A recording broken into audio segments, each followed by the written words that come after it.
감사합니다. 시간 우리 함께 살펴볼 하나님의 말씀, 신약성경 에베소서 1장 1절에서 6절 말씀까지입니다. 에베소서 1장 1절에서 6절 말씀까지 우리 같이 한 목소리로 우리 천천히 함께 읽겠습니다. 하나님의 뜻으로 말미암아 그리스도 예수의 사도된 바울은 에베소에 있는 성도들과 그리스도 예수 안에 있는 신실한 자들에게 편지하노니, 하나님 우리 주 아버지와 주 예수 그리스도로부터 은혜와 평강이 너희에게 있을지어다.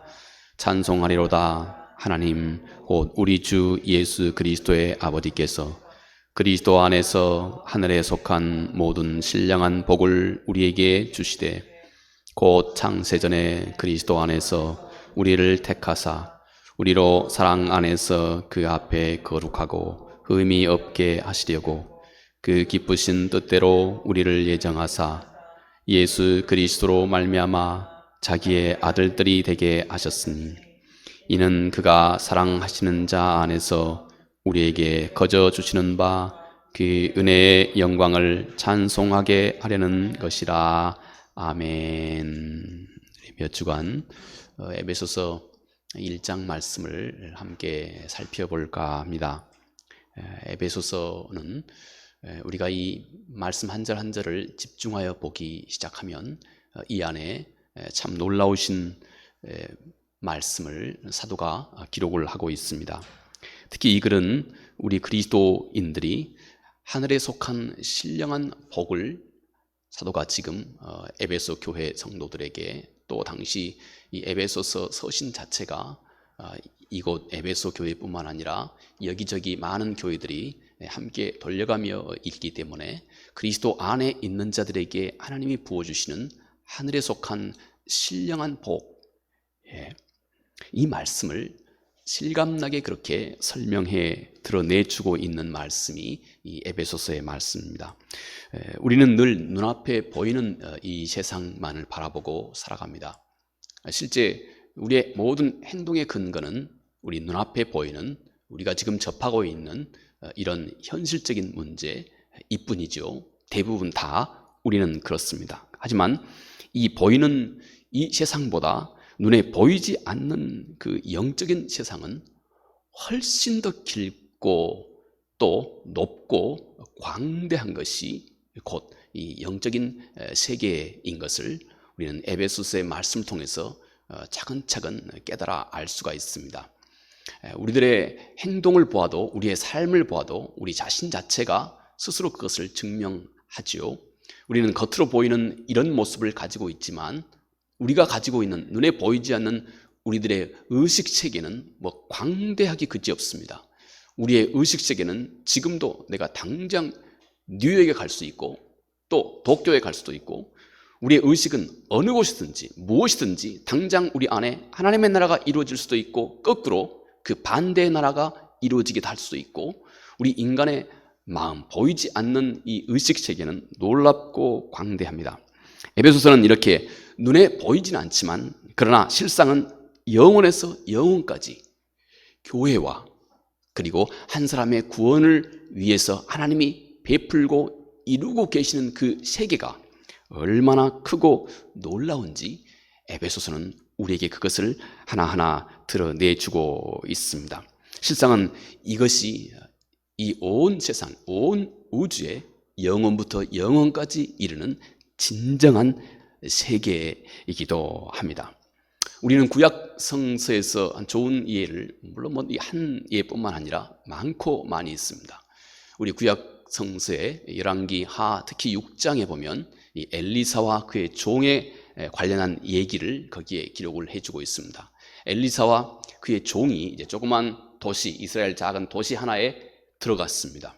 그런데 이곳에서 당시에 이 아람, 요즘에 시리아 군대가 이 성을 완전히 다 포위를 하게 되었습니다. 그들 눈앞에 보이는 눈에 보이는 것은 그냥 많은 병사들이 이 성을 완전히 둘러싸서 이게 큰일이 난 것입니다.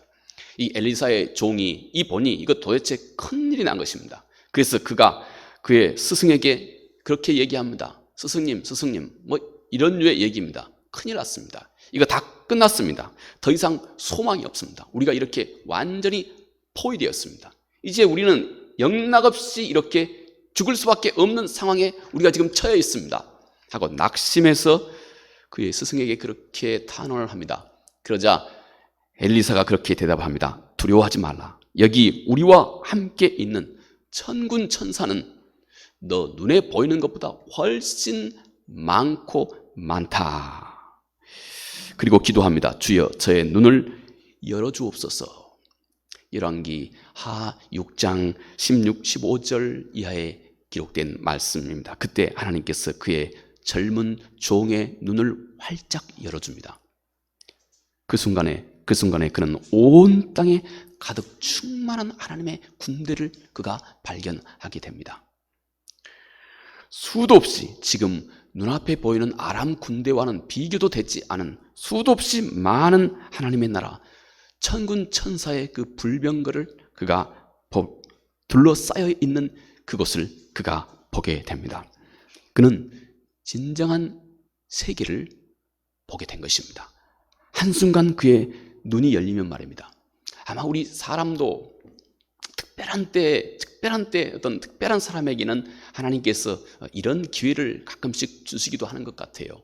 특히 그 어떤 그 영원한 세계를 아주 간절히 그 염원하고 있는 사람이 예를 들어서 이제 마지막 죽음 앞에 서게 됐을 때, 우리 여러분 혹시 들으셨는지 모르겠습니다만 스티븐 잡스라고 하는 분이 그 마지막 그가 그 이 세상 말고 다른 세상의 모습이 어떠한지 아주 또 궁금해했다고 그럽니다. 그분이 종교는 달라도 상당히 어떤 종교적인 사람이었어요. 근데 그가 죽으면서 완전히 다른 어떤 세상이 그 눈앞에 확 펼쳐지고 있는 것에 대한 어떤 그 감격과 감탄의 소리를 그가 이렇게 지르면서 그렇게 운명했습니다. 어떤 경우에는 마지막 한 사람이 이 세상에서 삶이 마감하기 전에 그 순간에 그의 눈이 활짝 열린다고 그래요. 그래서 평소에 보지 못한 일종의 아주 신비한 영적인 세계를 활짝 어떤 사람이 또 경험해 보기도 한다고 그럽니다. 그냥 우리 보통 사람이 쉽게 볼 수 없는 진정한 세계, 하나님이 왕으로 거하고 계시는 온 천하 만물 속에 충만하게 임재해 계시는 그 하나님의 놀라우신 역사하심과 임재를 어떤 경우에 어떤 사람에게는 바로 그런 진정한 세계를 보기도 하는 것입니다. 자, 에베소서는 우리에게 지금 비록 우리의 육안으로, 우리의 육신의 눈으로는 비록 우리가 볼 수 없지만 내 삶과 그리고 온 세상 속에 이루어져 있는 이 하나님의 무한하신 그 영적인 세계에 대해서, 특히 교회를 하나님께서 어떻게 사랑하고 이끌어가고 계시고 그 안에 성도들의 구원을 하나님께서 어떻게 이루어가고 계시는지에 대한 그 무한한 영적인 세계를 에베소서가 우리에게 드러내주는 그런 역할을 해준다는 것입니다. 자, 1절 하나님의 뜻으로 말미암아 그리스도 예수의 사도된 바울은 에베소에 있는 성도들과 그리스도 예수 안에 있는 신실한 자들에게 편지하노니 하나님 우리 아버지와 주 예수 그리스도로부터 은혜와 평강이 너희에게 있을지어다. 사도는 지금 가장 먼저 그가 사도된 것, 그가 하나님의 말씀을 전해주는 자가 된 것, 이것은 하나님의 뜻으로 말미암았다. 그래서 그가 하나님의 말씀을 전해주는 오늘 지금 이 자리에 사도가 지금 서 있다. 물론 사도는 지금 감옥에 갇혀 있는 상황이죠. 사도 바울은 일찍이 갈라디아에서 그가 부활하신 예수 그리스도를 직접 만났다고 사도가 그렇게 기록을 합니다. 바울은 어떤 사람에게서 그가 지금 전하고 있는 이 복음을 받은 것이 아니다는 것입니다. 그는 직접 부활하신 예수 그리스도에게 그가 다른 사람과 토론하고 그리고 그 토론의 결과로 복음을 정리하고 그래서 그것을 기억하고 지금 너희들에게 기록해 알려주는 것이 아니고 살아계신 우리 주 예수 그리스도, 부활하신 예수 그리스도를 바울은 직접 그가 만났다고. 그래서 그로부터 직접 전해드는 복음의 말씀이라고 사도가 그렇게 말씀을 하고 있습니다. 자, 오늘 우리가 함께 대하고 있는 이 에베소서 이 말씀이 그러므로 예수 그리스도께서 바울에게 직접 전해주고 있는 말씀입니다. 그렇다면 오늘 이 말씀은 예수께서 직접 하신 말씀을 우리가 지금 바울의 입을 통해서 예수 그리스도가 직접 증거하신 말씀을 우리가 지금 직접 듣고 있는 그런 경우다 하는 것입니다. 감격스러운 일이고 우리의 눈이 번쩍 뜨이는 일 아니겠습니까? 여기 사도가 가지고 있는 이 복음의 그 놀라운 역사와 능력은 그런데 말입니다. 이것이 얼마나 능력이 있는 것인지는 이미 바울 자신의 삶을 전적으로 변화시켰던 능력의 원천이었습니다. 이것이 바울이 가지고 있었던 이 복음, 지금 전하고 있는 이 복음의 능력이었습니다. 여러분, 전능하신 하나님께서 바로 이 사람, 그토록 한때 얼마나 그가 괴팍한 사람이었습니까? 성격도 급하고 아주 급진적인 사람이었습니다. 다혈질 중에 다혈질이었던 사람입니다. 한번 그가 뜻을 정하면 그냥 끝까지 해치고야 마는 그런 성격, 누구 얘기도 듣지 않는 어떤 그런 성격, 자기 자신에게 혹시 틀리다 싶으면 누구도 그냥 마구, 베드로에게도 그냥 마구 해대는 바로 그런 직선적인 여러분 그런 성격, 또 거기다가 그는 얼마나 민족주의적인 성격을 가지고 있는지, 그리고 그는 그로 인해서 심하게 교회를 핍박했던 사람입니다. 그런데 복음은 바로 여러분 이 사람을 붙들어서 그를 완전하게 변화시켰습니다. 자타가 공인할 만큼 전적인 변화를 복음이 바울의 삶 안에서 가져왔습니다. 결국 그로 하여금 이방인들에게, 한 번도 복음을 전해 듣지 않는 이방인들에게 가장 힘들고 어려운 바로 그 일을 가감없이 그가 감당할 수 있는 사람으로까지 그를 전적으로 변화시켰습니다. 이것이 우리 안에 우리가 가지고 있는 복음의 능력입니다. 그러므로 여러분, 내가 가지고 있는 복음이 정말 살아있는 복음인지 아니면 그렇지 않는 복음인지 우리가 우리 스스로를 이렇게 돌아보는 것입니다. 이 복음이 나를 지금 바꾸고 있는지, 이 복음이 내가 알고 있는 예수 그리스도가 내가 가지고 있는 누가 보아도 잘못된 그런 악습을 능히 바꿀 수 있는, 그리고 바꾸고 있는 것인지, 그런 능력이 내 안에 살아있는 복음으로 내 안에 와 닿아 있는지, 이게 중요하다 이것입니다. 이게 바울 자신의 삶에서 스스로 그가 가지고 있는 복음이 진짜 복음이라고 하는 그 산 증거입니다. 영국의 유명한 스펄전 목사님은 만약 복음이 당신을 바꾸지 못하면, 당신의 악습 하나 바꾸지 못하면 그 복음이 어떻게 당신의 영원한 운명을 바꾸겠느냐? 스펄전 목사님이 그렇게 말씀합니다. 여러분, 복음에는 이런 능력이 있습니다. 사도 바울의 삶 자체가 그는 그 안에 살아있는 복음을 가지고 있다고 하는 증거입니다. 우리가 우리의 삶에 많은 거짓과 우리 삶에 하나님 보시기에 앞당치 않는 것에 강력한 도전을 복음은 우리 안에서 만들어내는 그런 능력이, 살아있는 능력이 우리 안에 있는 것입니다. 이것이 살아있는 복음입니다. 우리가 복음을 아무리 철철 완벽하게 복음을 다 문자 그대로 완벽하게 암기하고 있다 한들 이 복음이 내 안에서, 내 마음속에서 이런 능력이 없다면 죽어 있는 것입니다. 거룩하신 성령은 우리 안에서 사도 바울의 삶 속에서 그가 가지고 있는 그 복음의 능력을 그 안에 스스로 그렇게 증거해 주고 있는 것입니다. 복음은 이렇게 먼저 바울 자신의 삶을 바꾸는 능력으로 바울 스스로가 그 복음의 능력을 확신하게 했습니다. 저는 제 삶 속에서 제가 이렇게 많이 돌아봅니다. 때때로 제가 실패할 때, 아니 내가 진짜 복음을 믿고 있는 건가? 하고 제 자신을 돌아봅니다. 깜짝 놀라고 부끄럽게 말입니다. 때때로는 내가 또 내 삶 속에서 하나님의 능력을 어렵게 온전하게 이루어가고 달성해 나가면 그래 이것이 곧 하나님의 살아있는 복음의 능력이다 하고 또 그렇게 자찬하기도 합니다. 여러분, 우리가 이 복음이 내 삶을 이렇게 내 삶의 의식 깊숙한 곳에서부터 전심으로 하나님을 향할 수 있도록 하는 그 살아있는 복음, 이 복음이 나한테 정말 살아있는지 죽어있는지 우리는 우리 삶 속에서 복음의 능력을 직접 경험할 수 있도록 하나님께서 바울의 삶을 통해서 우리에게 드러내주고 있습니다.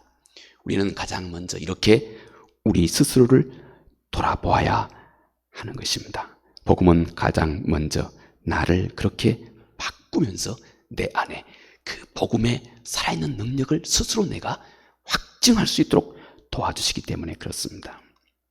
바울은 에베소에 있는 성도들에게 편지한다고 말합니다. 신실한 자, 성도들. 성도들이라고 하는 이 영어식 표현은 이 성자들입니다. 성자. 와, 우리가 성자 그러면 이거 상당히 생각이 좀 복잡해지기 시작합니다. 이건 보통 사람이 아니다. 우리와 같은 사람의 부류는 아니다. 이런 생각을 우리가 가장 먼저 그렇게 할 것입니다. 아주 특별하고 말이죠. 아주 그 비현실적인 사람 같기도 하고 말이죠. 이렇게 말합니다. 그런데 여러분, 여기 사도가 지금 말하고 있는 이 성도라고 하는 말은 그런 말은 우리가 지금 생각하고 있는 그런 말로 이 성도라고 하는 말을 쓰고 있는 것이 아닙니다. 사도가 지금 이 말, 성도들, 성인들, 글자 그대로는요, 이 말은 실은 우리와 똑같은 사람입니다. 나와 똑같은 사람, 여러분과 나, 여러분과 나 똑같이 어려움도 있고 문제도 있고 또 실수도 많이 있는 사람들입니다. 그런데 이들은 세상 사람들과 다른 매우 중요한 한 가지 구별이 있습니다. 그들은 세상 사람들과 다른 한 가지가 있습니다. 이 그리스 말에 오늘 사도가 쓰고 있는 성도들, 이 하기오스라고 하는 말에서 이 유래한 말입니다. holy, 거룩하다고 하는 말입니다. 거룩하다. 이 거룩하다고 하는 말의 그리스 말의 가장 1순위의 그 뜻은 구별된다고 하는 말입니다. 구별된다. 분리가 된다 하는 말입니다. 다르다고 하는 것입니다. 다르다. 하나님께 그가 속해 있다는 것입니다.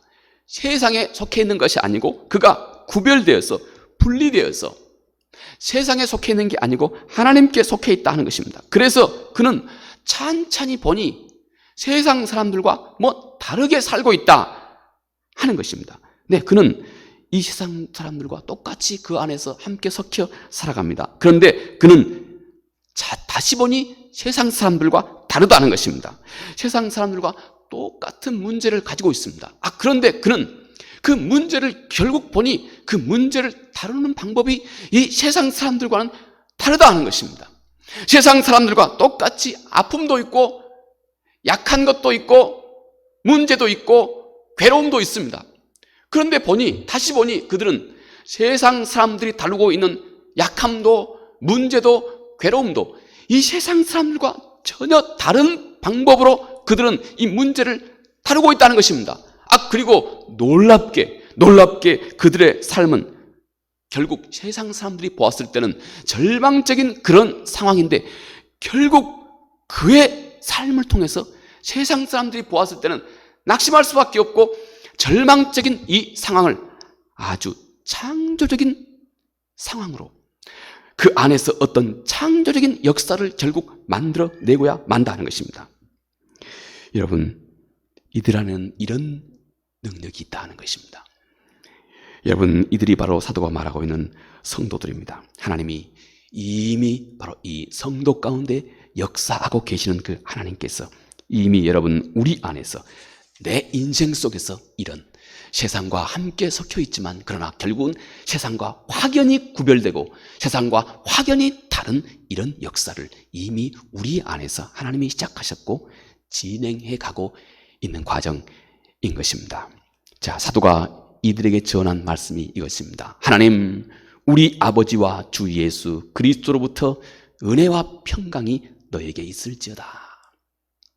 사도가 늘 반복하여 말씀하고 있는 이 은혜와 평강이라고 하는 말, 우리가 한 번쯤은 꼭 깊이 이해할 필요가 있습니다. 어떤 상황이든지 간에 우리 모든 그리스도인에게 결국 그가 꼭 그의 삶 속에서 이루어내는 일이, 그리고 누리게 되는 일이 곧 은혜와 평강이기 때문에 그렇습니다. 어떤 상황임에도 불구하고 우리 모든 그리스도인의 삶 속에서 항상 그가 결국 누리게 되는 하나님의 선물이기 때문에 그렇습니다. 은혜라고 하는 말, 우리가 아는 것처럼 은혜라고 하는 말은 하나님으로부터 오는 조건 없는 그 호의입니다. 조건 없는 호의, 이것이 은혜입니다. 그런데요, 더 놀라운 것은 이제부터는 이 은혜라고 하는 말에 더 놀라운 의미를 여러분이 절대 간과해서는 안 됩니다.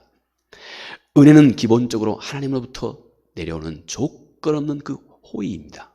그런데요, 우리가 잊지 말아야 할 더 놀라운 것은 이제 그 조건 없는 호의를 경험한 사람들, 그 은혜를 경험한 사람들은 그 안에서부터 세상을 이길 수 있는 어떤 독특한 능력을 갖게 된다 하는데 우리가 꼭 중요한 초점을 두어야 합니다. 은혜를 그래서 사도 바울은 로마서 6장 14절 말씀에 죄가 너희를 주관치 못하느니 이제는 너희가 법 안에 율법 아래 있는 것이 아니요 이제는 너희가 은혜 아래 있기 때문이다. 은혜 아래 있는 사람은 어떤 독특한 능력을 갖게 됩니다. 하나님의 이 조건 없는 호의를 받은 사람은 이상한 능력을 갖게 됩니다. 어떤 능력이냐? 죄가 절대 그의 삶을 다스리지 못하게 하는 그 능력입니다. 악한 모든 것을 이길 수 있는 능력을 갖게 됩니다. 은혜라고 하는 이 말, 이 영어에서는 참, 매력이라고 하는 이 말과 같은 뜻을 가진 그리스 말에서 유래했습니다. 매력입니다. 매력적입니다. 은혜는 아주 매력적입니다. 결국 그를, 그 한 사람을 완전히 압도할 만할 정도로 하나님의 은혜라고 하는 것은 너무 그에게 매력적인 것입니다. 너무 매력적이어서 은혜를 베푸신 하나님께 온전히 압도되어서 하나님 스스로가 이제 하나님 그분의 뜻을 너무 기뻐하고 즐거워할 수 있는 사람이 돼버리는 것입니다. 이게 하나님의 은혜, 성서가, 사도가 그렇게 설명하고 싶어하는 이 하나님의 은혜인 것입니다. 우리 모두의 삶의 은혜는 이렇게 너무 매력적으로 아주 기쁘고 즐겁고 사랑스럽게 우리에게 다가오는 것입니다. 은혜는 이렇게 차원에서 이제 기쁨으로 하나님의 말씀을 넉넉히 순종할 수 있는, 즐겁게 순종할 수 있는 그 능력을 우리 안에서 만들어 내고야 마는 것, 이것이 성서가 표현하고 있는 이 은혜라고 하는 말의 전체 의미입니다. 제가 이 말을 장황하게 설명드리는 이유는 우리는 은혜를 반쪽만 생각할 때가 많기 때문에 그렇습니다. 하나님의 호의라고만 생각하고 오히려 우리가 하나님의 말씀을 불순종하는 것까지도 은혜 하면서 늘 우리가 오히려 하나님의 은혜를 죄의 제격거리로 사용하고 있을 때가 많기 때문에 이 은혜의 의미를 이렇게 자상하게 말씀드립니다. 또 우리가 함께 누리는 것이 평화입니다.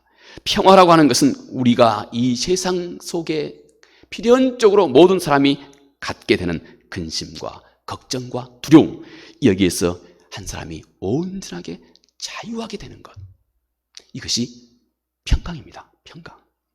세상의 모든 근심과 걱정, 두려움, 여러분 우리 마음이 하나님을 떠나면 우리 마음속에 내가 주인이 아니고 내 마음속에 하나님이 딱 거꾸로 내 마음속에 하나님이 주인이 아니고 내 마음속에 내가 주인이 된 순간 여러분 그 사인이 뭔지 아십니까? 근심입니다. 걱정입니다. 그리고 두려움입니다. 우리는 우리 스스로 그동안 내 인생의 경험을 통해서 보았을 때 지금 내 앞에 있는 이 문제를 지금 내가 가지고 있는 내 능력으로는 도저히 능히 해치기 어렵다고 하는 것을 잘 압니다. 그래서 내 마음속에 내가 주인이 되어 있을 때는 그 사인이 바로 이것입니다. 걱정이 시작합니다. 두려움에 사로잡히기 시작합니다. 염려가 시작이 되는 것입니다. 그런데 여러분, 평화는 여기에서 우리를 자유케 하는 것입니다. 어떤 상황에서도 항상 누릴 수 있는 그 안정감입니다. 하나님을 신뢰하면서 오는 이 세상에 빼앗아갈 수 없는 그 안정감, 여러분 이것이 사도가 하나님이 우리 모두에게 주시는 은혜와 평강, 우리는 이것을 배우고 있지만 이미 우리는 이것을 누리는 자가 되어 있는 것입니다. 하나님의 자녀들은 그렇습니다.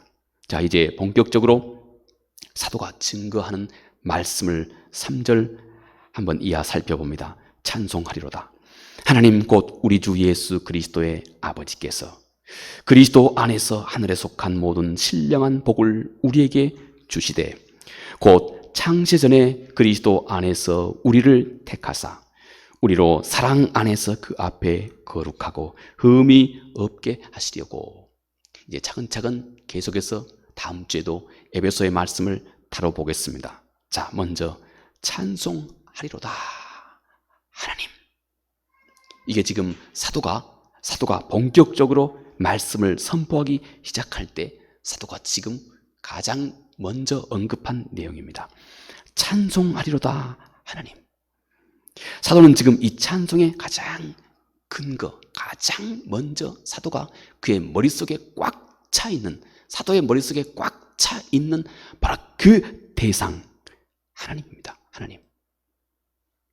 그것은 모든 신령한 복의 근원에 하나님 자신이 있다고 하는 것에 대한 확신입니다. 다시 말해서 사도는 하나님을 그의 모든 생각의 출발점으로 두고 있습니다. 그가 모든 생각을 할 때마다 그는 항상 하나님, 이 문제를 다룰 때도 하나님, 저 문제를 다룰 때도 그의 생각의 시작은 항상 하나님. 모든 그의 일의 일상의 모든 일의 출발점이 사도에게 있어서 하나님으로 두고 있다 하는 것입니다. 그의 생각의 출발점이 하나님입니다.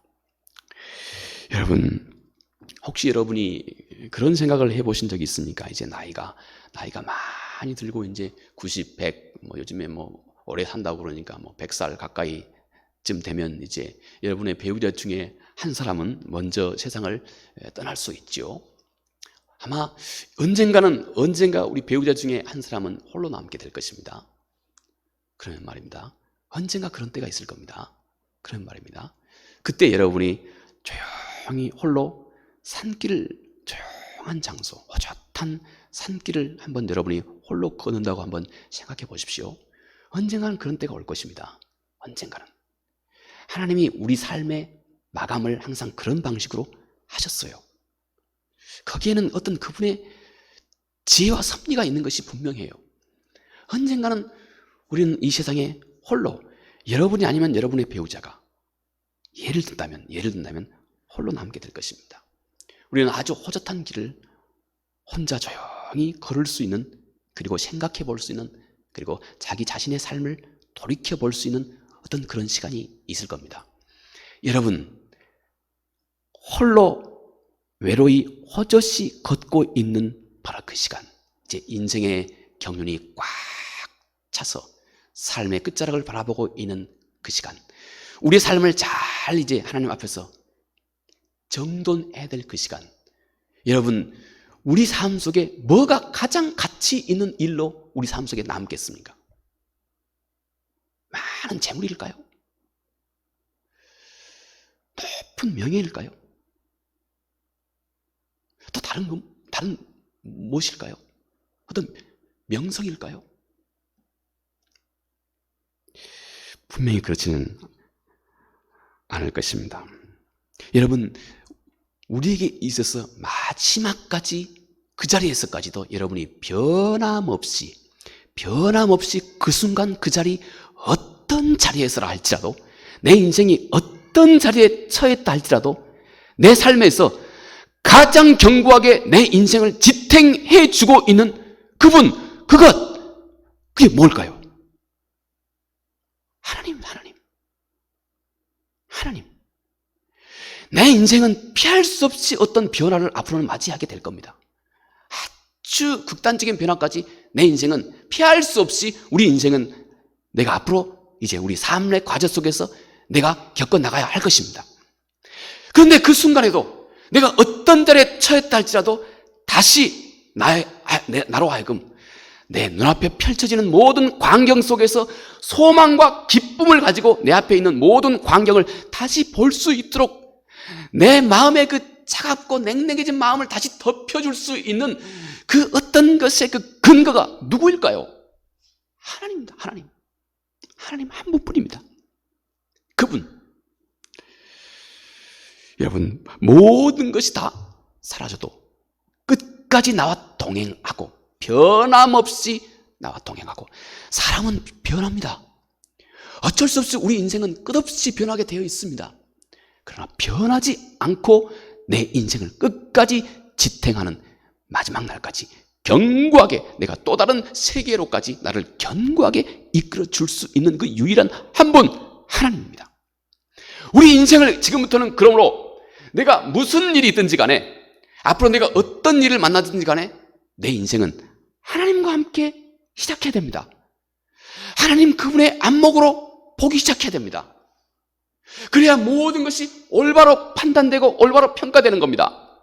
하나님의 안목으로 내 모든, 내가 가지고 있는 문제나 사건이나 또 내가 가지고 있는 어떤 과제나 모든 것을 하나님의 안목으로, 하나님과 함께 이렇게 시작해야 됩니다. 이렇게 바라봐야 됩니다. 그래야 모든 문제를 당신은 가장 정확하게 판단하고 평가할 수 있는 안목을 갖게 됩니다. 그러나 여러분, 반대로 우리의 문제는 이것입니다. 우리는 항상 모든 일을 하나님 그분의 안목에서 가장 먼저 바라보지 않는다 하는데 문제가 있습니다. 여러분, 대신 우리가 가지고 있는 모든 문제를 항상 나 자신에게서부터 출발합니다. 내 판단, 내 경험, 내 안목, 내 견해, 내 이해, 모든 것을 항상 하나님으로부터 출발해야 우리는 사물의 진정한 영혼까지 관통하는 사물의 실체를 바르게 보게 됩니다. 바르게 깨달아 알게 됩니다. 그게 진짜이거든요. 하나님으로부터 모든 것이 시작되고 하나님으로부터 와서 하나님께로 돌아갑니다. 사도가 그렇게 이해하는 것처럼. 그래야 우리는 모든 것을 올바로 보게 됩니다. 그런데 우리의 문제는 모든 것이 내 생각, 내 판단, 내 유익, 내 견해, 내 상식, 이렇게 출발하는데 항상 문제가 있습니다. 그러니 거기에는 염려가 있고 근심이 있고 갈등이 있고 모든 것이 다 여러분 어긋나게 되는 것입니다. 우리는 잘못 바라보기 때문에 그렇습니다. 그것은 범사에 우리는 우리가 경험하는 일의 반쪽밖에 이해 못하게 합니다. 꼭 왜 내게 이런 일이 일어나는 건가? 나는 앞으로 어떤 삶을 살아야 하는 것인가? 모든 것이 여러분, 내가 하나님과 함께 시작해야 됩니다. 하나님의 안목으로 모든 문제를 보기 시작해야 됩니다. 그래야 우리는 정확한 답을 얻게 됩니다. 내 인생을 지혜롭게 능력 있게 살아갈 수 있게 됩니다. 그 어떤 사람도 당신을 꺾을 수 없는 능력 있는 삶을 우리가 살아갈 수 있게 됩니다. 그러나 하나님을 배제하고 거기에 내가 앉아있으면 모든 것이 곱게 되고 모든 것이 잘못돼 갈 뿐인 것입니다. 이제 우리의 삶에서 벌어지는 모든 일을 이해하는데 여러분 항상 하나님을 그 시작점에 두시기 바랍니다. 내 인생의 출발에서부터 이미 그 진리가 시작됐습니다. 내가 이 세상에 태어나고자 한 것 아니고 하나님이 나를 보냈습니다. 내 인생 끝자락도 그렇습니다. 하나님이 나를 언젠가 부르실 겁니다. 그분입니다. 그래서 우리 인생의 출발과 끝도 내가 모든 사물을 이제 그분이 주인되고 그분의 안목으로 삶을 바라봐야 할 것. 그래서 사도가 찬송하리로다 하나님 곧 우리 주 예수 그리스도의 아버지께서 그가 진리를 선포함에 있어서 하나님 그분과 함께 하나님 그분의 안목으로 진리를 바라보고 있음을 우리에게 드러내주고 있는 것입니다. 우리는 그때부터 아주 넓고 아주 깊고 아주 바르게 모든 일을 이해하게 됩니다. 지금 삶이 아무리 힘들고 어렵다 할지라도 여러분 우리의 중심이 하나님 중심으로 견고하게 서 있으면 내가 그 아래에서 내가 내리고 있는 이 판단은 아주 옳은 것입니다. 아주 옳은 것입니다. 대신 내가 지금 겪어가고 있는 이 과정은 단지 그분께서 이 땅에서 나를 더 거룩하게 하고 온전하게 해가고 계신 그분의 훈련과 연단의 과정인 것입니다. 그분이 내 안에서 선한 것을 시작하셨기 때문에 예수 그리스도의 날까지 완전케 하신다고 그분이 그렇게 약속해 주고 있는 것입니다. 그는 결국 모든 것을 합력하여 내 안에 선을 창조하시는 그분의 그 지혜와 능력으로 우리의 삶을 이끌어 가고 있는 것입니다. 이런 산소망이 어디에서 생겨난다고요? 하나님, 그분의 안목으로 보는 것입니다. 여러분, 우리가 앞에 우리 주변에 벌어지고 있는 모든 일들을 보십시오. 여기에 잘 정돈된 책상도 그렇고 오늘 또 주일 잘 깨끗이 청소된 이 성전도 그렇고 여러분이 이곳에 와 앉으시기 전에 누군가 이 성전을 잘 다듬고 깨끗하게 청소하고 또 예쁜 나무와 예쁜 꽃도 잘 관리하고 누군가의 손길이 보이지 않는 손길이 이 안에 꽉 차 있었습니다. 우리가 지금 현재 내 삶에 이르기 전까지 보이지 않는 하나님이 이미 여러분의 삶을 가장 완전하게, 가장 온전하게 이미 보이지 않았지만 그분이 준비했고 또 그분이 만들어가고 계시고 또 그분이 또 영원까지 그렇게 이루어 가신다고 그렇게 약속해 주신 것입니다. 여러분, 이렇게 이미 하나님의 손길이 우리 삶 가운데서도 항상 먼저 있었던 것입니다. 그런데 사도는 그 하나님의 손길이 먼저 있었던 그 이유, 모든 곳에 하나님의 손길이 이렇게 가득 충만히 있었던 그 이유, 우리가 하나님께 찬송하지 않을 수 없는 그 전능하신 하나님께서 우리를 이렇게 사랑하고 계시는 그 이유, 그것을 사도가 하늘에 속한 모든 신령한 복을 우리에게 주시기 위함이다 하고 이렇게 일러주고 있습니다. 결국 하나님께서 우리에게 신령한 복을 주시기 위함이다, 이렇게 사도가 얘기해주고 있습니다. 무엇보다도 사도가 먼저 신령한 복, 영적인 복, 이걸 주신다. 여러분, 이것이 내 인생을 이끌고 계시는 하나님의 섭리입니다. 여러분, 성서에서 말하는 이 복이라고 하는 말, 우리가 가장 근본적으로는 구약 히브리 사람들이 이해하고 있는 이 복이라고 하는 말을 이해한다면 실은 성서 전체가 진정으로 말하고 있는 이 복의 실체를 우리가 알 수 있습니다. 일찍이 아주 히브리 말의 정통한 학자, 이분이 쓴 이만큼한 책, 제가 오래전에도 여러분에게 소개한 바가 있습니다. 이분이 히브리 사람들이 가지고 있는, 이해하고 있는 이 복, 지금도 히브리 사람들은 베레카, 복이라고 하는 말을 이렇게 이해하고 있습니다. 이런 상황 속에서 이 복이라고 하는 말을 사용합니다. 모든 생명체가 이 땅에 유지되기 위해서 없어서는 안 될 필연적인 것, 이것이 복입니다. 히브리 성서가 말하고 있는 복 개념입니다. 모든 생명체가, 좀 더 정확하게 말한다면 죄송합니다만 영어식 표현은 그렇습니다. Vital power without which no living being can be existed, 이렇게 정의합니다. 복, 성서가 말하고 있는, 히브리 사람들이 이해하고 있는 복 개념입니다. Vital power, 생명력이라고 하는 말입니다. 생명력. 그것이 없이는 어떤 생명체도 그 생존을 보장할 수 없게 하는 생명력. 다시 말해서 모든 생명체가 그 생존을 지키기 위해서 필연적으로 있어야 할 그 생명력, 그 모든 것, 이게 복입니다. 얼마나 크고 광대합니까? 한 사람이 이 땅에서 건강한 삶을 살기 위해서는 얼마나 많은 것이 필요합니까? 경제적으로도 필요하고, 좋은 인간관계도 필요하고, 또 사회적인 좋은 관계도 필요하고, 또 물리적인 것도 필요하고, 영적인 것도, 하나님을 아는 바른 지혜도 필요하고, 얼마나 한 생명체가 이 땅을 바르게 살아가는 데 있어서 이 땅뿐만 아니라 영원한 삶까지 바른 삶을 살기 위해서 필요한 것들이 많이 있습니까? 이 필연적인 모든 것, 이것이 성서가 말하고 있는 이 복입니다.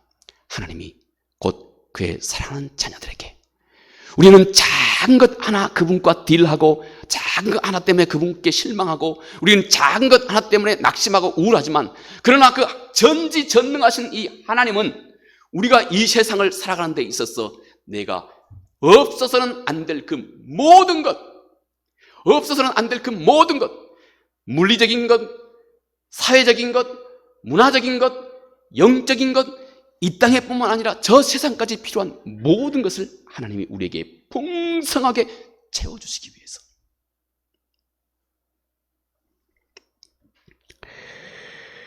하나님께서 바로 이 복을 주시기 위해서 하나님께서 창세전에 나를 택하신 것입니다. 이것이 하나님이 그의 자녀를 향해서 그분이 보장하고 있는 복입니다.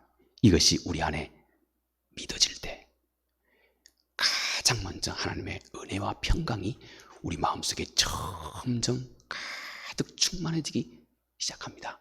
이 은혜가 여러분 모두에게 충만해지길 바라겠습니다. 기도하겠습니다. 은혜로우신 아버지 하나님, 사도가 직접 예수 그리스도를 만나 그가 직접 들은 복음, 너무 그 세계가 광대하고 넓고 깊어서 주님, 우리가 정말로 하나님께 집중하지 않으면 그 의미조차 다 헤아릴 수 없는 하나님의 광대한 구원의 세계, 교회를 향한 하나님의 그 선하신 뜻과 한 사람의 구원을 위해서 하나님께서 지금 이루고 계시는 눈에 보이지 않는 이 영원한 세계, 주여 여기에 우리의 마음이 활짝 열릴 수 있도록 도와주시옵소서. 가장 먼저 이 하나님의 말씀이 우리 안에 살아있는, 실감나는 살아있는 말씀으로 우리 마음속에 와 닿을 수 있도록 성령님 도와주시옵소서. 예수님 이름으로 기도합니다. 아멘.